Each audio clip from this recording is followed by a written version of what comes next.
What if there was a way for you to earn institutional grade yield on your XRP? We're talking about true passive income in a safe and compliant way that doesn't expose you to these sketchy DeFi platforms, and some of these other stories that we've seen have not ended so well. This is the whole be your own bank idea that got many of us excited about digital assets and crypto when we first got in. Well, that's becoming a reality on the XRP ledger. And in today's update, we're going to break that down for you. We're going to touch on the market update. It's only been a couple hours since the market has been open and reacting to all the happenings over the weekend. So we're going to break that down, but then I want to get in to truly being your own bank, earning institutional grade yield on the XRP ledger. Let's get right on into it. If you guys appreciate what we're doing, you know how to support us. Smack it, tap it, share it out far and wide. And if you guys are new here, make sure you subscribe and hit that notification bell. So like clockwork, about an hour and a half before the market opened up this morning, you knew it was coming. You know how the story goes, right? As soon as the market closes for Friday, then the war's back on. And right before that market opens up, 6:30 my time, 9:30 a.m. Eastern is when the stock market opens up in the United States of America. And like clockwork, President Trump, you already know, both sides, Israel and Iran, are looking to do an immediate ceasefire. Final negotiations on peace, and he puts peace in quotations, are proceeding, subject to ignorance or stupidity getting in its way. Well, there's a lot of that. The blockade will remain in place and in full force and effect until a final deal is reached. Things should move quickly. Thank you for your attention to this matter, President Donald J. Trump. And so on that news, the stock market did open up higher. We're looking at the S&P 500 bouncing. Now, we did have a big red day on Friday, right? So a little green candle coming in, little upward action. Dow Jones moving back up a little bit, and the NASDAQ 100 catching a little green candle right here. We'll see if it lasts. Russell 2000, same thing. What has me concerned, though, is we scroll on down to USD versus JPY. That is still in danger territory. U.S. oil also still, elevated. And if you look here, we closed off the week at about $90 per barrel. I told you guys I was holding on to my oil long. It did bounce up to 93. I said it was going to gap up 93 to 95. It did. And we did actually peak up to about 95 and a half this morning. And I woke up this morning actually early at 5:30. And my thinking was, okay. And I didn't even set my alarm. I've just been waking up at just about 6 a.m. every day. My son has me programmed. But I woke up at 5:30. I'm thinking, okay, let me get in here, see where we're at. Maybe I'll take profit on my oil long. I didn't beat President Trump to the punch. He got out his ceasefire tweet. Oil came crashing back down, and it came all the way back down to about $90 per barrel. But as I record this update, it's moving back up to $92 per barrel. So we'll see if it lasts. We're praying for peace, trying to make some profit, stack up more of our bags. XRP and HBAR buy orders were filled last week. So we'll continue to monitor that situation. Update on Clarity Act. Senator Lummis reiterating this weekend that we're on the 5-yard line. We didn't go this far to quit, so we need to push it. Stand with Crypto and more than 200 companies and organizations have signed a letter urging Senate leaders to bring the Clarity Act to the Senate floor. Ripple is included in that group. Are we going to get the floor time this month? Right. There is no chance of us getting this to President Trump's desk for signing by July 4th if we don't get moving on this ASAP. And it seems like some other things have taken priority. Still hopeful that we're going to get this done this year before the election, but it's looking more likely that we're out into later, July, August at best. And if we don't get it across the finish line by then, we have some serious concerns that it could be pushed off till next year. So that's where it stands on the Middle East situation, ceasefire kind of in the air. And then Clarity Act, will we get Senate floor time? So all of this fear, uncertainty, and doubt and lack of clarity, literally lack of clarity on war, Clarity Act regulations, etc. That's, really has stopped crypto from catching a bigger bid. Now, we did catch enough of a bid for us to bounce this morning and over the weekend. I'll show you guys the charts real quick on our crypto with Bitcoin moving now back up to 64,000 as I record this update. Our double bottom did play out, and now we're catching that bounce. Our buy orders filled for XRP at $1.07. Now we're up to $1.18, pushing back up towards $1.20. And the liquidity on the heat map sits above us. I had a good post from our good friend Jay. Jay's been in our Discord group since April of 2021, since we started the private group. If you guys want to get tapped in, just sign up through Patreon to get access to Discord.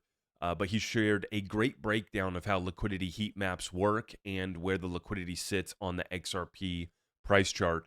And so if you guys are in the Discord group, check that out. But basically, there's more liquidity above us. So if the market makers want to make more money, they're going to push XRP up to these levels, $1.20 or so. And they're going to wipe out all of the shorts that came in here after we already, had this big liquidation event. But, short term, nice bounce, relief rally. Will it last? Like I said, it all hangs in the air on the Middle East conflict, on whether or not the Clarity Act is going to get done. And we continue to see liquidity, was pulled out for this AI trade for the SpaceX IPO. The SpaceX IPO does take place this week on the 12th, I believe is the date. Correct me if I'm wrong. But I think that the rotation to digital assets is coming. And specifically when we look here at XRP, this is where it gets really interesting. Because we've been talking about XRP DeFi exploding this year.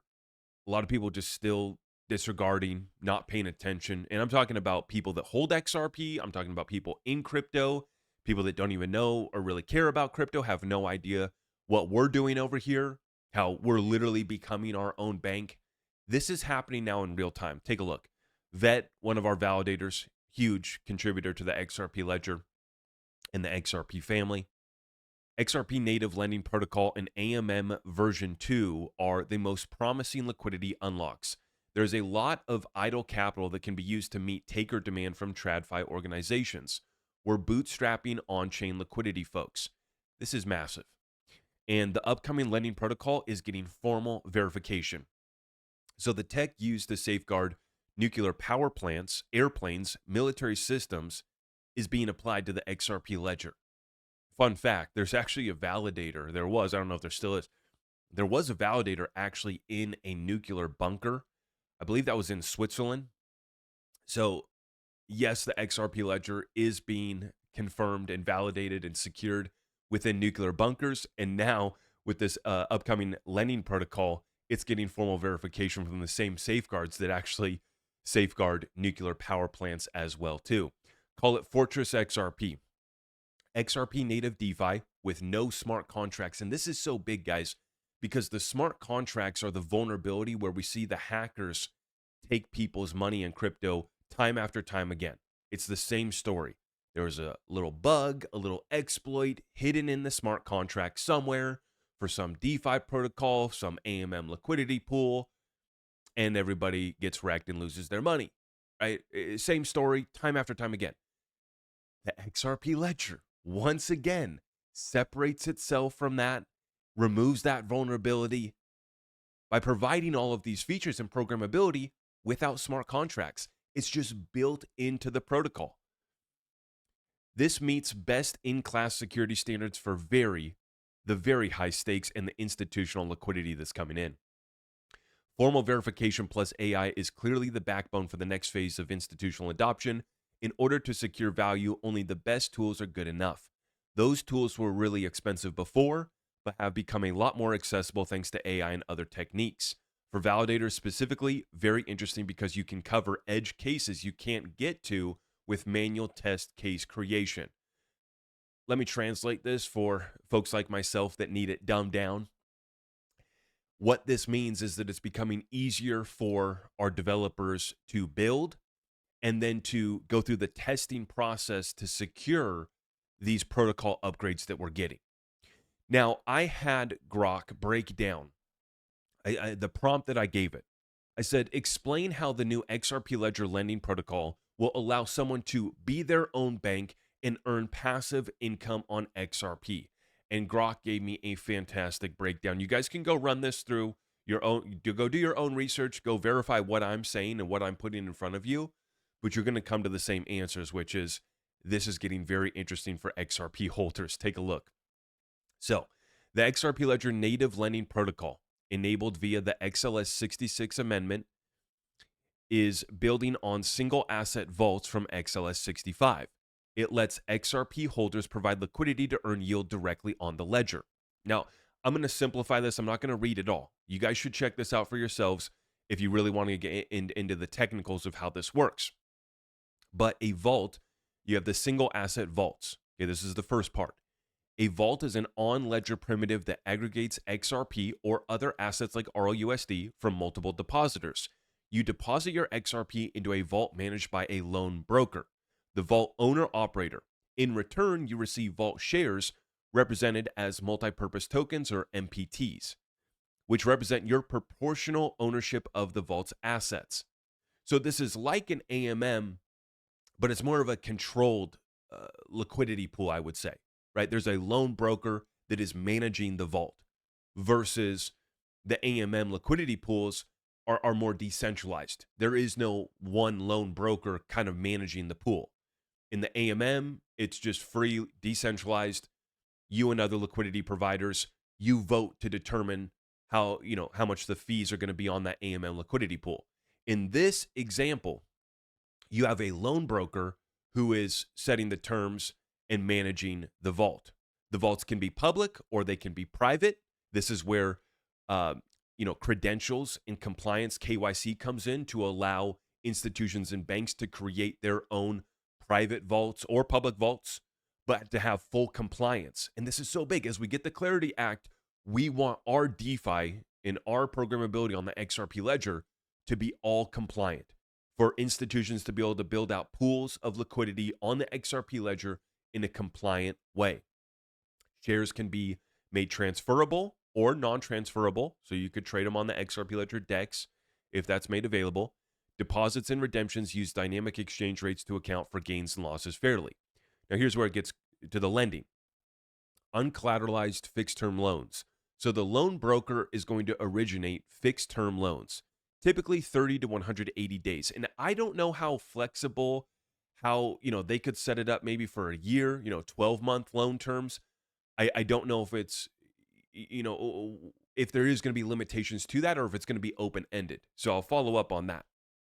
But typically how these work is they're going to be 30 to 180-day loans to borrowers, often institutions, market makers, or credit-worthy entities. And that's an important thing to point out because a lot of the DeFi that I've seen, you're lending out to other crypto degens, which maybe that's not who you want to be giving money to, right? You want to be letting institutions, market makers, or other credit-worthy entities, they're the ones that we want to be providing credit to. But the loan broker is going to help facilitate that, and ultimately it will be up to you to determine whether or not you want to loan these entities your money. And so you're going to have a fixed rate with preset amortization schedules with regular payments of principal and interest. Uncollateralized at the protocol level, underwriting risk assessment happens off-chain by the broker or institutions. And then it's executed via on-ledger loan entries with automated repayment tracking. When borrowers repay, the principal returns to the vault and interest is distributed minus fees. Yield generation and passive income for depositors. Your vault share becomes yield-bearing because the total assets in the vault grow from interest payments. You earn a share of the interest proportional to your deposit as institutional grade yield. This is why we titled it XRP Institutional Grade Yield for today's update. This is often described as predictable returns from real credit activity rather than speculative DeFi farming. So you have speculative DeFi farming, and then you also have centralized entities that can try to generate you returns, right? So the reason why this is institutional grade yield is because it's predictable. It's more sustainable, right? You're not giving your XRP up to somebody else. They borrow against it, hold it as a line of margin, a line of collateral, and then, go try to trade to generate returns. That's not what this is. This isn't sketchy DeFi farming where you're, in these different liquidity pools trying to guess how much money you're going to make. This is predictable. This is you're allowing your XRP, your RLUSD to be borrowed against, and you're going to earn a fixed rate, 5%, 10%, whatever that rate may be. It's going to be deterministic. It's going to be predictable, sustainable, and consistent. It's a big difference, right? And this is why this type of yield is described as institutional grade yield. Predictable returns from real credit activity rather than speculative DeFi farming or centralized entities trading against your XRP. First loss capital. Optional buffer deposited by the loan broker. Absorbs a portion of defaults first, protecting depositors. Impairments and risk controls help manage issues. So this will be something to watch, and we'll be conducting due diligence on these as they roll out so that we can, and I'll tell you guys, hey, I'm going to try this pool. I'm going to see what happens over here.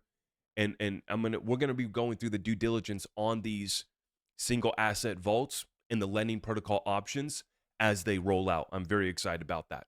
And that's the key to this whole deal. Due diligence, which a lot of people skip over. Oh, 10% on my XRP, take my money. You know, nobody looks into this stuff. And you redeem shares for your original XRP plus accrued yield or more or less if there are losses, though protections minimize this. This is passive once deposited. Funds work in the background via on-chain settlement with fast XRP ledger finality. Now, the be your own bank aspect. You can lend without intermediaries. So this is between you and those that you are allowing to, borrow. You directly, via vaults, provide capital for loans, earning what banks traditionally capture as the spread between deposits and loans. You become the bank. With control and transparency, liquidity and flexibility, it's also compliant. Your XRP stays productive instead of idle. Holders can earn yield while maintaining exposure to XRP's price and utility.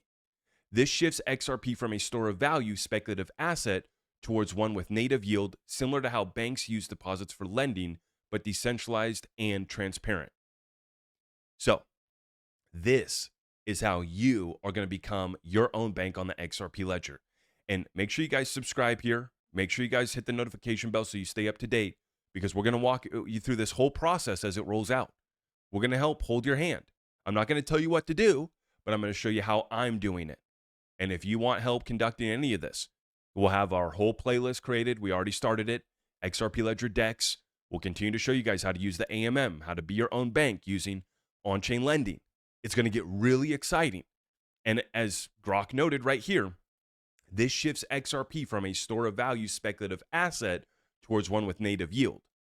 And this is where the FOMO comes back in, people wanting to pile back into XRP, realizing that you don't have to just sit and hold your XRP. You don't have to rely on sketchy DeFi or other people to trade for you. You can get institutional grade yield and passive income directly on the XRP ledger. You too can be your own XRP bank.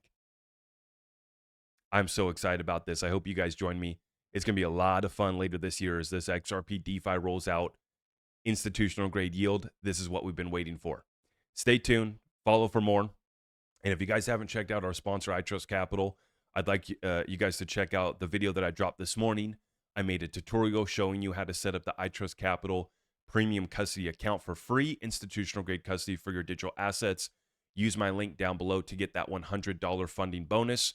But this tutorial shows you how to set up a new account with iTrust and how to earn that $100 funding bonus. Hope you guys appreciate the video. Make sure to smack it on the way out. God bless you all. Stay tuned. Going to be a busy week. I am your host, Zach Rector. I really appreciate all of the love and support. If you want to support the channel, just remember that you can start by smashing that thumbs up for me, sharing this content far and wide, and everything else is at my website.